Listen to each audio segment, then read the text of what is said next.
누가복음 1장 1절로 4절, 이어서 사도행전 1장 1절로 2절 말씀을 보도록 하겠습니다.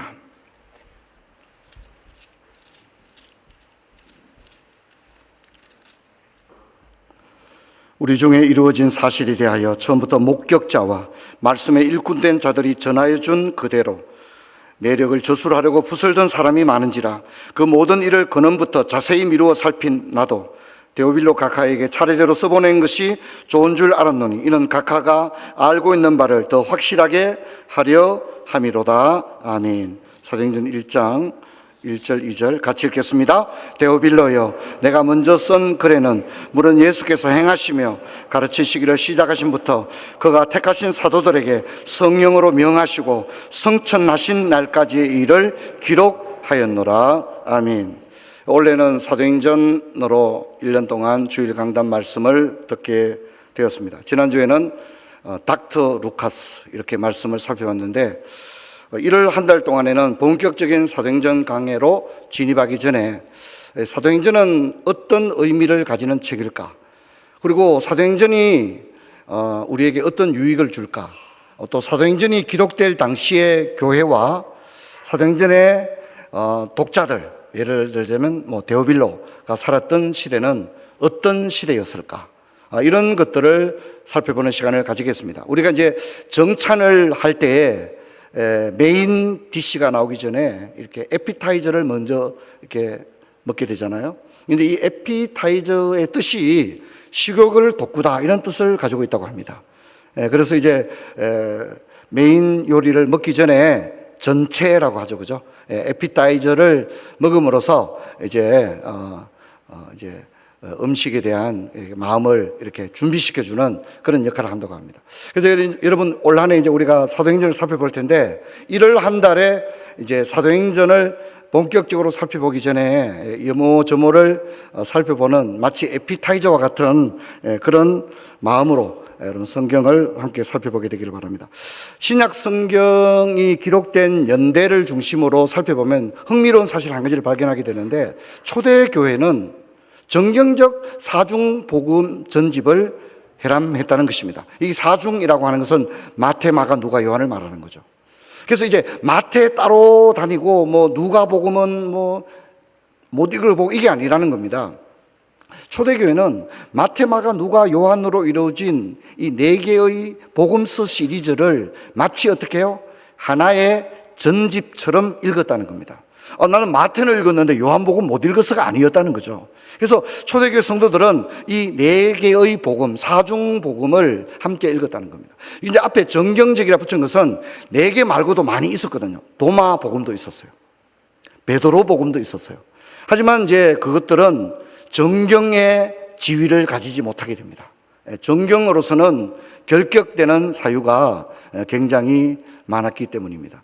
그래서 이 마태, 마가, 누가, 요한만이 주님의 생애와 교훈을 기록한 정경으로서 받아들이고 그 지위를 가지게 되었다는 겁니다. 또 그와 더불어 함께 여러분, 마태, 마가, 누가, 요한복음보다 더 먼저 기록된 성경도 있었어요. 우리는 마태, 마가 이러니까 마태가 가장 먼저 기록됐다, 그렇지 않습니다. 신약 성경의 배열은 연대기적이지가 않아요. 그래서 사실은 누가복음이 4개의 복음서가 쓰여지기 전에 이미 갈라디아서가 있었습니다. 갈라디아서가 더 앞에 있는 거예요. 그래서 이제 갈라디아서를 비롯해서, 갈라디아서는 굉장히 급히 쓴 편지잖아요. 그렇죠? 바울이 아주 급한 마음으로 갈라디아 사람들아, 너희들이 어찌하여 이같이 다른 복음을 따르느냐, 그러면서 급전으로 쓴 편지가 갈라디아서입니다. 그래서 갈라디아서는요, 읽어보면 사도의 긴박감이 이렇게 전면에, 편지의 전면에 흐르고 있거든요. 그래서 이제 바울의 편지들, 우리가 로마서, 고린도전후서, 갈라디아서, 이런 여러 편지들 있잖아요. 그 편지들도 각각이 아니었다는 겁니다. 그 편지들이 하나의 전집처럼 서신들의 뭉치가 이제 같이 해람이 되어졌다, 그렇게 이야기를 할 수, 이것이 1세기의 상황입니다. 1세기 우리가 말하는 초대교회 성도들이 이런 복음서와 사도들의 편지 다발을 읽게 되었다는 겁니다. 자, 그런데 제가 지난주에 이 루카스는 의사이기도 하지만 또한 제가 역사학자다, 그렇게 얘기했잖아요. 그죠? 그래서 이 누가가 사도행전을 기록하게 되는 거예요. 이제 물론 누가복음을 기록하고 난 다음에 사도행전을 기록하기까지는 적어도 30년에서 50년 정도의 시차가 있는 것으로 그렇게 생각합니다. 자, 어쨌든 누가가 사도행전을 기록한 것은 획기적인 일이었다는 겁니다. 자, 보세요. 마태, 마가, 누가, 요한이라고 하는 복음서 다발이 전집류가 교회의 혈함이 되었고, 동시에 갈라디아서를 비롯한 로마서, 고린도전서, 에베소서, 빌립보서와 같은 서신서 뭉치가 초대교회에 함께 읽혀졌는데, 누가가 사도행전을 다 기록함으로 말미암아 복음서 전집과 서신서 전집이 마치 체인으로 딱 연결되듯이 아주 전체가 아주 교통정리가 잘 되게 되는, 그래서 이 이 사도행전은 여기 있는 것처럼 유일한 역사서입니다. 신약 성경 27권 가운데 유일한 역사서가 사도행전인 거예요. 그래서 매우 중요한 지위를 가지고 있습니다. 자, 그러면 사도행전은 뭡니까? 이 사도행전은 초대교회의 역사입니다. 그래서 이걸 좀 제가 어려운 말로 한번 읽어볼까요? 시작. 기독교 기원의 역사. 기독교는 어떻게 시작되었는가? 초대교회에 어떻게 성령이 임했고, 예수님 성천 이후에 제자들은 어떻게 하나님의 사역을 감당했고, 헌금은 어떻게 걷게 되었고, 선교사를 어떻게 파송하게 되었으며, 교회 안에 일어난 여러 가지 윤리적 또 소송도 막 일어납니다. 그런 문제에 대하여 초대교회는 어떻게 했는가? 여러분 어때요? 우리가 종종 그런 얘기하죠. 초대교회로 돌아가자 이런 얘기 하잖아요. 그 말은 뭐냐면 이 사도행전이 있음으로 말미암아 교회는 무엇인가? 교회는 어떻게 시작되었으며, 주님이 아이디어 속에 그 주님의 교회란 것은 어떤 교회일까? 이게 너무 막연하잖아요. 그죠? 이건 복음서와 서신서 가지고는 알 수가 없거든요. 그런데 때마침 사도행전이 딱 기록됨으로 말미암아 우리는 교회가 무엇인지에 대하여 분명한 생각을 가지게 되었습니다. 그래서 기독교 신앙을 시작한 사람들에게 이 사도행전은 너무 필요했습니다. 여러분, 기독교라는 종교의 기원, 그래서 마치 이것은 삼국유사처럼 교회의 역사를 우리에게 안겨주게 되는 결정적인 성경이 바로 사도행전입니다. 그래서 데오빌로처럼 이제 예수를 갓 믿기 시작한 사람들은 예수님의 이야기는 다 알고 있는데 교회의 역사를 모르는 거예요. 그래서 데오빌로가 반드시 읽어야만 했던 책이 무슨 책이라고요? 사도행전인 거예요. 그래서 누가도 쓰고 사도행전도 데오빌로에게 쓰고 있는 것입니다. 여러분, 누가복음은요, 누가복음을 비롯한 복음서는 구원의 역사입니다. 그렇죠? 예수님이 우리를 위해 이 땅에 오시고 또 우리를 위해 십자가에 죽으시고 부활하시고 성천하실 때 다시 오겠다고 하셨거든요. 그래서 누가복음과 복음서 전집은 우리의 구원의 이야기를 담고 있습니다. 그런데 사도행전은 교회의 역사를 또한 우리 가운데 담고 있습니다. 그래서 여러분, 우리는 이 누가복음과 사도행전을 합쳐서 이것을 누가행전 이렇게 부르기도 하고요. 또 다른 말로는 성령행전 이렇게 부르기도 합니다. 여러분, 우리가 구원의 삼위일체 하나님이 역사한 걸 보게 되면 성부께서는 만세전에 우리를 예정하시고 예수님을 우리를 위해 보내주셨습니다. 그래서 우리는 성부에게 독점적으로 창조주 이렇게 부릅니다. 그리고 성자 예수님은 우리의 구원을 위하여 이 땅에 사람으로 오셔서 십자가에 죽으시고 부활하셨는데 구원을 완성해 주셨습니다. 그래서 예수님을 구원의 주님, 구원주라고 합니다. 자, 그런데 이렇게 완성하신 우리의 구원을 한 사람 한 사람의 마음의 문을 열고 마음으로 믿고 입으로 시인하여 구원에 이르도록 역사하는 분은 성령의 일입니다. 그래서 성령은 우리의 구원을 한 사람 한 사람에게 적용합니다. 우리에게 구원을 주고 떠나가는 게 아니라 성령은 우리에게 구원을 주고 난 다음에 우리 안에 영원토록 우리 안에 내주하시는 줄로 믿습니다. 그래서 우리를 자꾸만 붙들어 주죠. 이게 지난 작년에 들었던 설교의 견인의 은혜입니다. 견인. 우리를 인내하고 붙들어 주고, 그래서 마침내 비록 더디지만 점점 하나님의 백성으로서의 면모를 갖추어 가게 하는, 그래서 이 벨직 신앙 고백서에는 이 성령을 다른 말로 성화주 이렇게 부르기도 합니다. 그래서 이 사도행전을 성령행전 이렇게 부르기도 합니다. 여러분, 복음서의 마지막 이야기는 뭐냐면 내가 가면 성령을 보낼 것이다 라는 얘기입니다. 그리고 사도행전의 첫 번째 사건은 성령이 오신 사건을 다루고 있는 것입니다. 자, 그런데 이제 종종 이런 것들을 중심으로 성부 시대, 성자 시대, 성령 시대 이렇게 얘기하는 경우가 있어요. 근데 여러분 본래 성도님들은 다른 데 가서 성경 공부를 하면 안 됩니다. 성경 공부를 해야 될 경우에는 교회 허락을 받아야 됩니다. 사실 본교회 성도님들이 어떤 수련회에 참여한다, 내 마음대로 가는 게 아니라 그렇게 하지 못하게 되어 있습니다. 여러분, 우리는 교회의 간할과 치리에 복종하는 자들입니다. 내가 어떤 특정 단체가 하는 수련회 이런 데 가는 되면 내 마음대로 가는 게 아니라 교회 허락을 받아야, 내가 이런 데 가는데 괜찮겠습니까? 허락을 받아야 됩니다.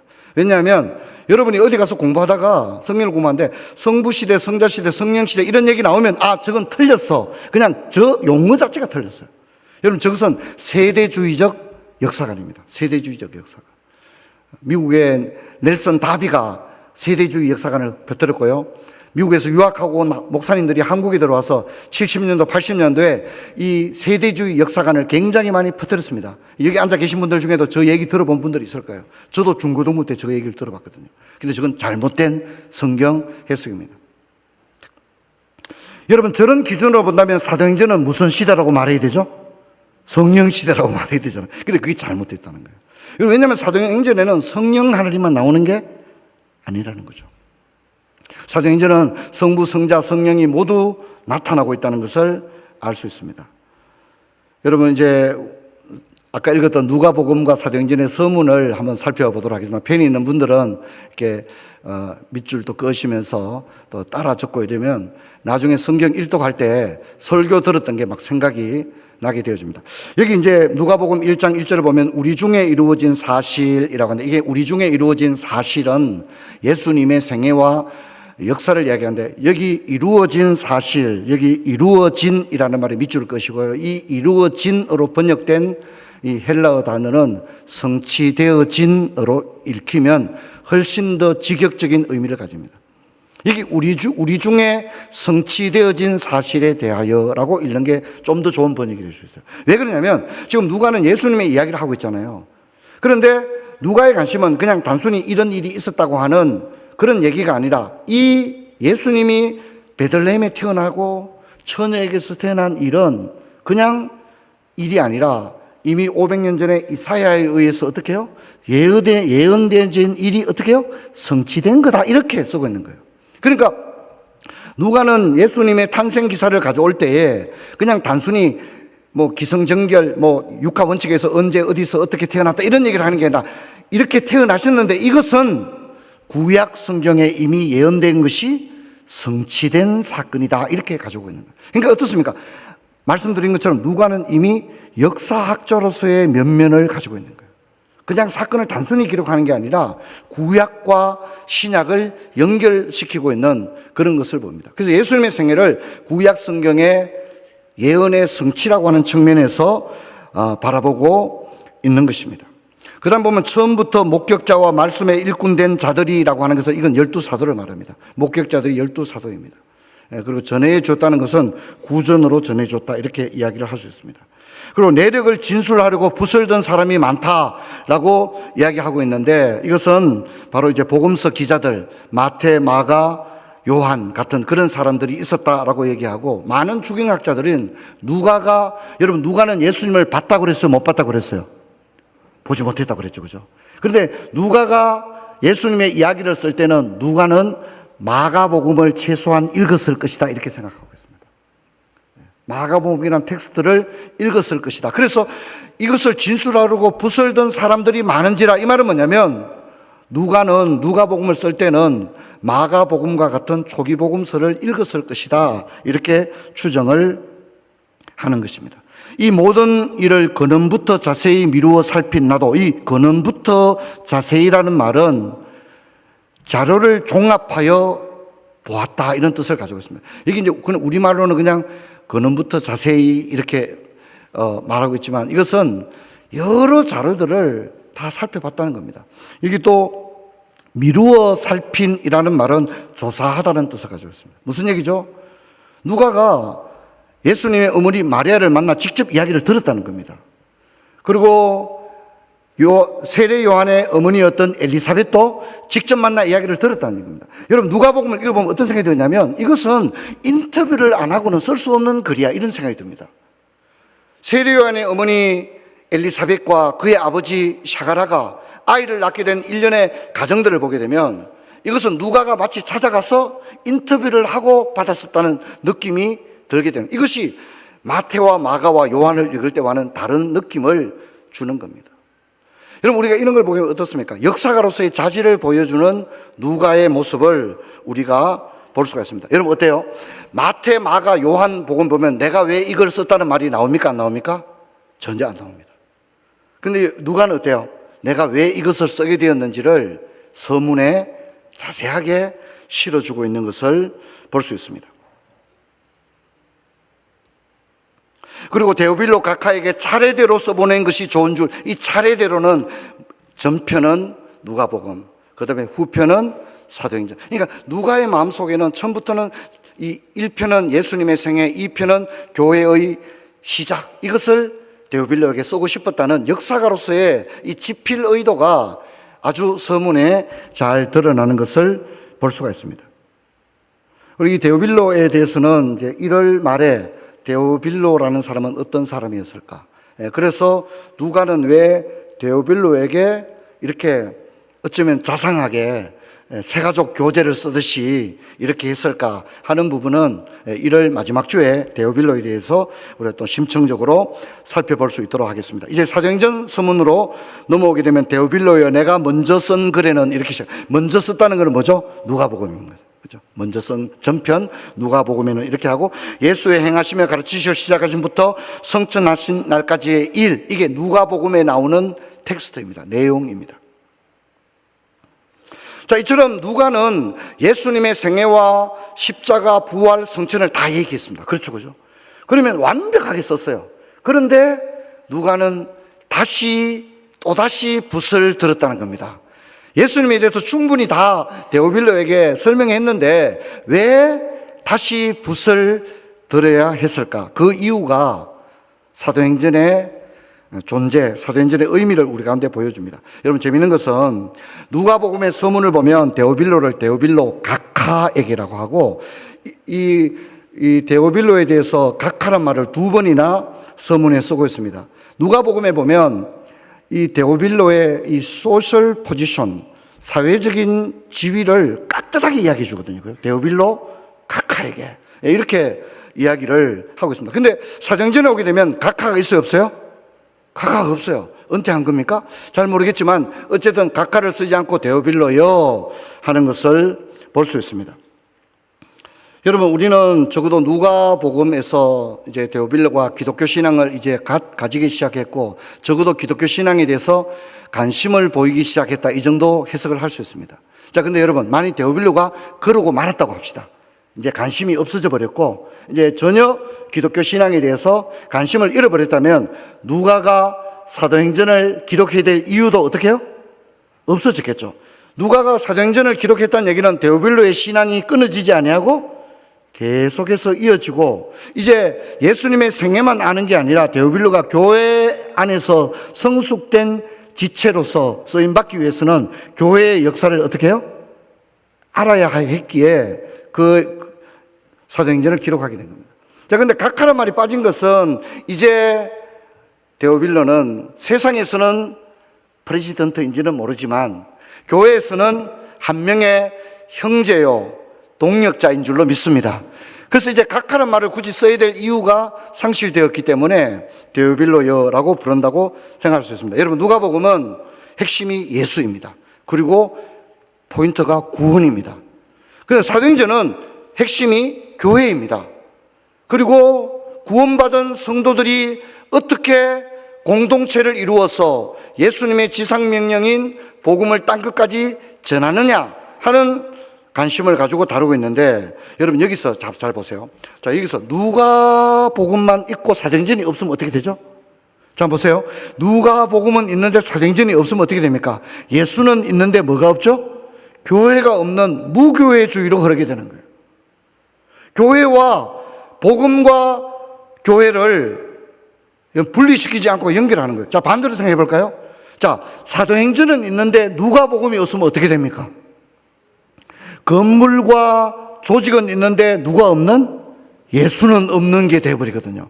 여러분, 그러니까 여러분, 누가복음과 사도행전은 같이 있어야 되고 분리되거나 또 하나는 있고 하나는 없어가지고는 균형을 어떻게 해요?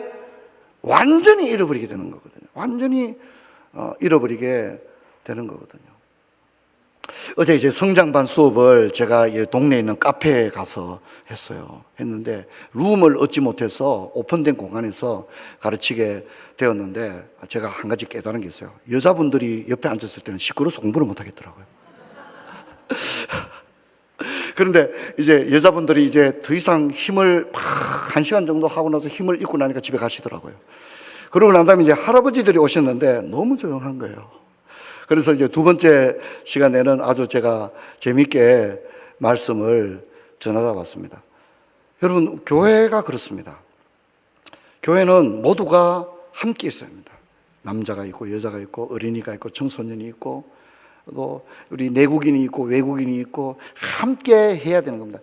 만약 여러분 우리는 외국인들은 출입 금지, 그럼 진정한 교회라고 할 수가 없는, 미국 교회가 그렇게 했죠, 그죠? 예, 흑인들은 들어올 수 없는 교회, 그렇게 막 했거든요. 그게 굉장히 잘못되어 있는 거죠. 교회는 분리되어서는 안 되는 겁니다.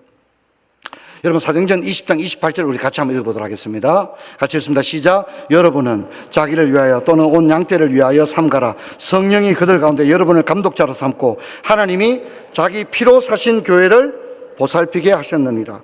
교회와 뭐가 피가 연결됩니다. 피는 십자가고 복음서를 말하죠, 그죠? 그런데 교회는 사도행전을 말하는데 한 텍스트 안에 예수님의 피와 교회가 어떻게 해요? 같이 나가는 것을 볼 수가 있습니다. 십자가와 교회는 분리되어져서는 안 된다는 겁니다. 여러분, 사도행전은요 이런 책입니다. 이미 말씀드렸듯이 복음서 전집과 서신서 전집을 꽉 흩어지지 않도록 연결해주는 체인과 같은 역할을 사도행전이 합니다. 그래서 이 사도행전은요 구약과 신약을 또다시 연결시켜주고 있고요, 그렇죠? 예, 그리고 십자가와 교회를 연결시켜주는 그런 역할을 하고 있습니다. 사도행전이 그런 역할을 하고 있네요. 너무 귀한 성경인 것이에요. 그런데 여러분, 오늘 우리 사회는 어떻습니까? 분리되는 사회입니다. 신앙과 교회가 분리되고 있어요. 많은 사람들이 그냥 교회, 내가 예수 믿는다 끝이에요. 뭐 여전도회, 남전도회, 뭐 정교회 수련회 나하고 무슨 상관이 있냐고. 나 그냥 교회 다닌다는 거예요. 그래서 많은 사람들이 따르다 신앙과 교회, 이게 분리돼 버려요. 구원, 이 사람 교회 왜 나옵니까? 구원받으러 나온 거 아닙니까? 근데 구원은 이야기하는데 뭐는 없어요? 교회는 얘기를 하지 않는 거예요. 여러분, 이게 오늘 우리 시대입니다. 여러분, 지금 대한민국은요 1인 가구가 800만입니다. 여러분, 우리나라가 지금요 어떤 문제가 있냐면 이 뉴스는 얘기를 안 합니다. 하루에 40명이 극단적인 선택을 하고 있습니다. 2011년 이내에 지금 이 극단적인 선택률이 피크입니다. 피크 40입니다. 어떤 학자들은 이게 50으로 갈 수도 있다고 얘기합니다. 보통 심각한 상황입니다. 여러분, 이 기제에는 뭡니까? 공동체가 무너졌기 때문입니다. 최근에 흥미로운 설문 결과가 나왔습니다. MZ세대들에게 당신의 가장 중요한 것은 뭐냐? 돈, 결혼, 건강 여러 가지 있는데요, MZ세대 75%가 가정이라고 얘기했습니다. 아이들이 깨닫는 거예요. 가정이 없으면 아무것도 아니라는 걸 알게 된 거예요. 건강이, 예전에는 뭐가 1등이었을까요? 건강이 1위였어요. 우리나라 건강이 1위였어요. 근데 지금은 아니에요. 지금은 절대 다수로 우리 모두가 깨닫는 거예요. 가정이 없으면 아무것도 아니라는 걸 지금 깨닫고 있는 거예요. 그래서 우리 교회는 진짜 굉장히, 우리 교회는 지금 잘하고 있는 거죠. 이게 뭡니까? 우리 가정의 중요성을 이미 우리 교회는 알고 있는 거예요. 이상한 구호가 아니고 이게 진짜 너무너무 중요한 구호를, 단단한 가정, 단단한 교회, 너무너무 중요합니다. 여러분, 오늘 우리 시대를 보면 신앙과 공동체가 분리되고 구원과 소명이 분리되고 부모와 자녀가 분리되고 가정과 나가 분리되고 부부 간에도 분리되는 그런 시대를 가지고 있습니다. 하지만 사도행전은 분리하는 성경이 아니라 하나됨으로 하나님의 뜻을 완성하는 성경인 줄로 믿습니다. 이것이 사도행전입니다. 저는 이번에 올 한해 여러분 우리가 이걸 살펴보면서 흩어지고 무너지고 깨어지고 부수어진 이 우리 사회에 이 초대교회의 성령의 역사는 우리에게 무엇을 이야기해 주고 있는지를 저는 우리가 살펴볼 수 있게 된다, 그렇게 생각합니다. 여러분, 우리는 이 세상의 악한 풍조를 뛰어넘기를 주의 이름으로 축원합니다. 모이기를 패하는 말세의 이 극단적인 유행을 우리는 뛰어넘어서 함께 모일 수 있기를 바랍니다. 함께 모여 떡을 떼고 함께 기도하고 함께 주님을 찬양하는 교회로 세워지기를 원합니다.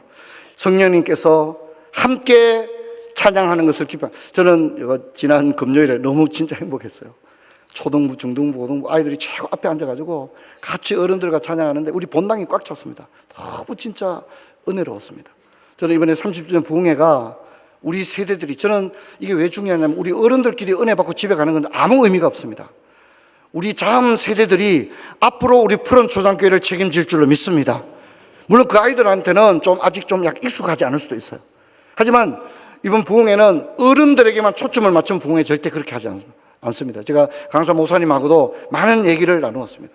그냥 보통 부흥회가 아니라 앞으로 우리 교회 주역이 될 아이들과 같은 공간 안에서 그때 30주년 때 우리 교회 부흥회 했지, 이런 것들을 아이들이 기억할 수 있는 부흥회, 아이들 기억 속에 이 30주년에 하게 되었던 이 부흥회가 머리에 남게 되는 그런 마음을 가집니다. 성도 여러분, 하나님을 아버지로 고백한다면 교회를 또한 어머니로 받아들이시기를 축원합니다. 그리고 이렇게 모인 형제 자매들을 기꺼이 나의 형제, 나의 자매로 받으십시오.